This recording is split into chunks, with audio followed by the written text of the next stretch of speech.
Bayangkan, kalian kerja dari jam 9 pagi sampai jam 9 malam, bahkan kadang sampai nginap di kantor, selama 6 hari berturut-turut tanpa ketemu keluarga kalian. Dan setelah semua itu, kalian nggak dapat bayaran ekstra.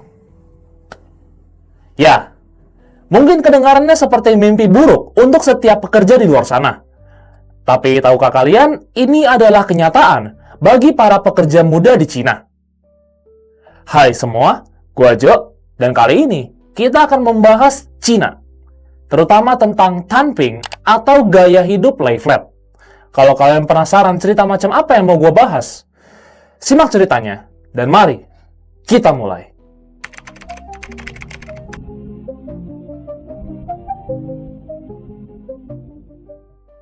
Cina, negara yang dipercaya akan melampaui Amerika dalam urusan ekonomi.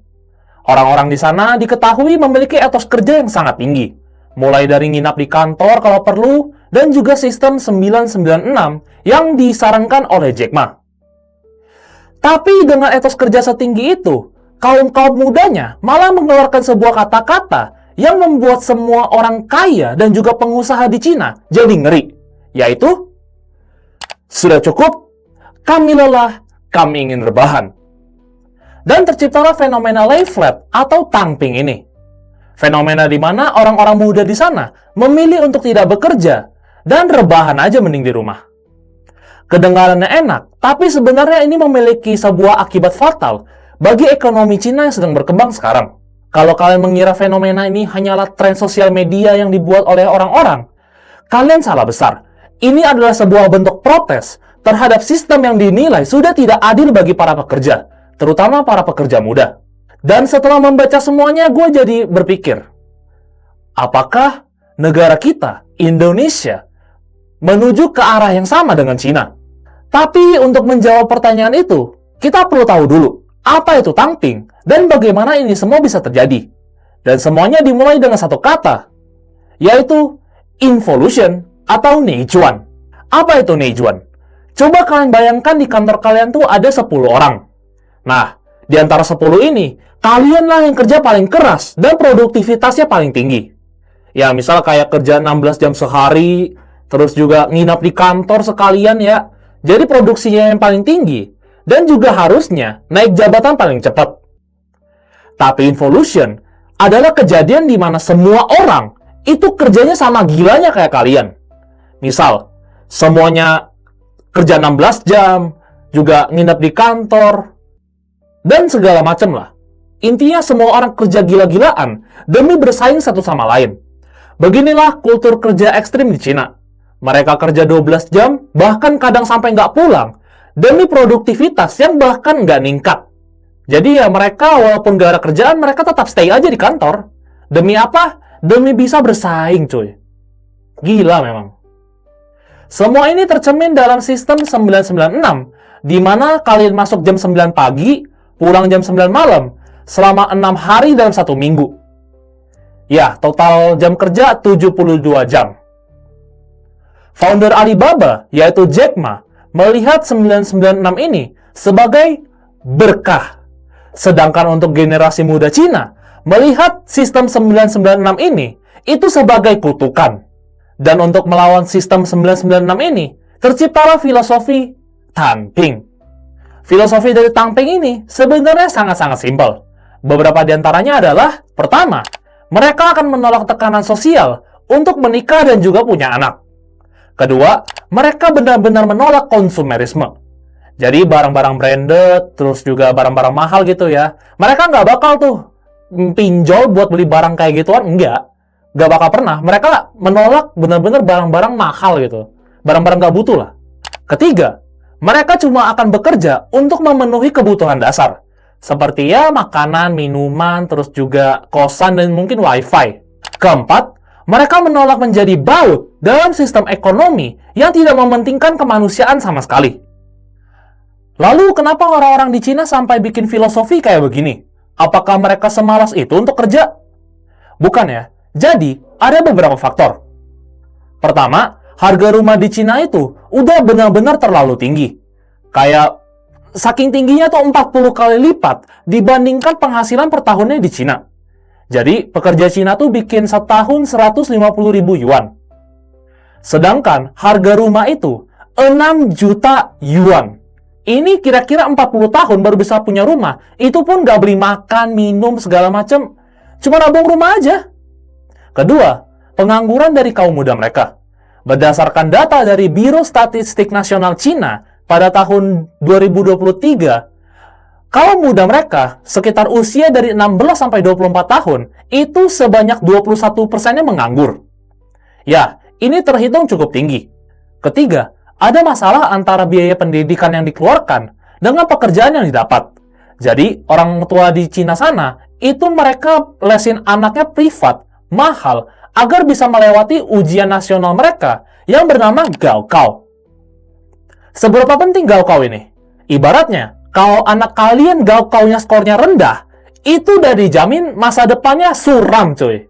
Ya, separah itu memang. Satu ujian nih, 1 hari ujian, menentukan hidup kalian.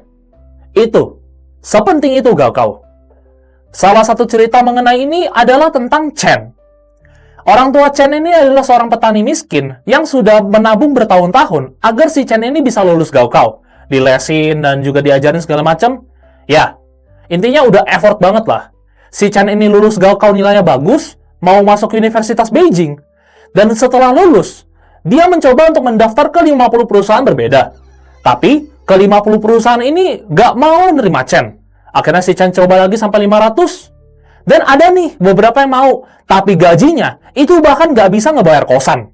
Pada akhirnya, si Chen ini memilih untuk menjadi kurir makanan, yang kalau misalnya dia rajin, gajinya itu lebih gede daripada gaji admin tingkat pemula.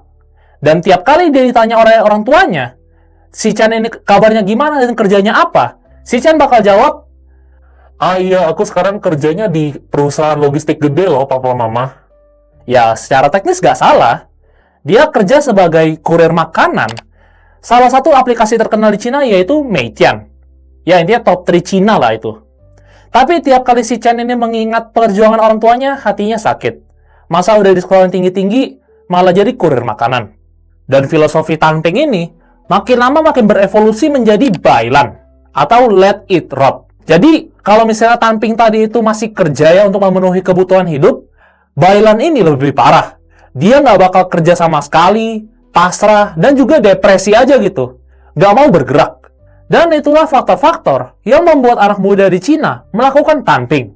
Sekarang pertanyaannya, apakah anak-anak muda di Indonesia juga mengarah ke tempat yang sama? Jawabannya adalah ya gejalanya udah kelihatan lah. Tapi mungkin bakal beda. Soalnya antara Indonesia dan Cina itu beda jauh cuy. Cina 1,4 miliar orang dan mereka bisa menyaingin global.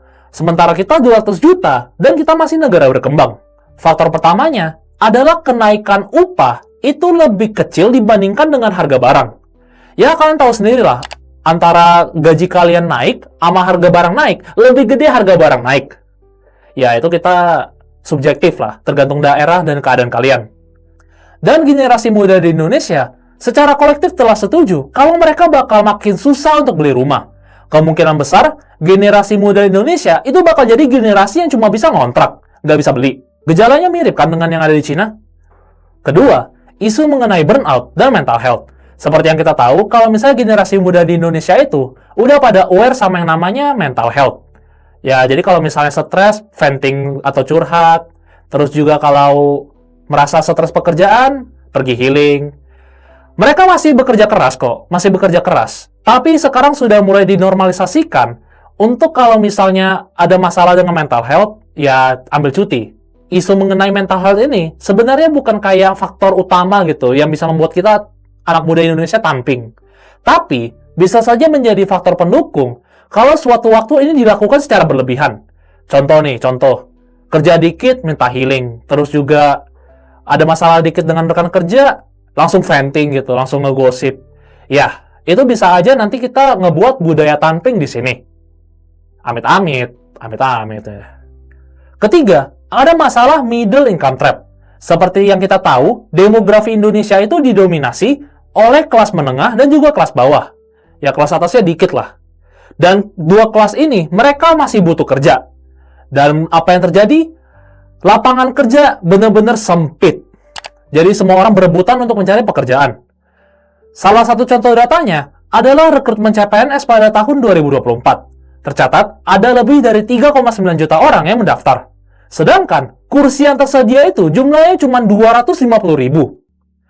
Jadi rasio antara kursi dengan orang yang memperebutkannya itu 1:15 orang. Nah, kalian bayangin dah tuh persaingannya kayak gimana ketatnya. Hal ini menciptakan banyak pengangguran dan menjadi resiko anak-anak muda di Indonesia itu memilih untuk lay flat atau tangping juga. Tapi antara Indonesia dan Cina sudah pasti beda jauh. Mulai dari jumlah penduduk, ekonomi, kultur, dan sebagainya. Dan ada beberapa hal di Indonesia yang bisa menjauhkan kita dari tangping ini. Pertama adalah fakta kalau misalnya penduduk Cina itu tipenya individualis. Jadi kalau misalnya ada orang susah nih, mereka kalau nggak kenal nggak bakal bantu. Sedangkan kita orang Indonesia, ya walaupun nggak kenal gitu ya, kita masih bakal stop di jalan. Misal, kita lihat ada kecelakaan, terus orangnya ribut kan ini. Nah, itu pasti ada aja orang baik yang bakal misahin, terus cari jalan tengah. Itulah indahnya Indonesia. Kedua, sektor informal di Indonesia tuh masih gede. Jadi kayak jual bakso, terus juga jual sepatu resell, segala macem. Nah, anak-anak muda yang masih pengangguran ini bisa tuh untuk side hustle sementara sampai mendapatkan pekerjaan yang formal. Ketiga, kita punya bantalan mental berupa kata-kata seperti ini. Santai aja, rezeki udah ada yang ngatur kok. Dan ini membuat perbedaan dari segi mental. Kalau misalnya orang Cina gagal nih, mereka bakal lebih setas dari kita, percaya dah. Dan begitulah mengenai tangping hari ini. Kalau kalian menyukai tipe konten seperti ini, coba komen di bawah, gue bakal bikin lebih banyak, karena, I don't know, sekali-sekali nggak horor ya teman-teman. Oke guys, see you, goodbye, and peace.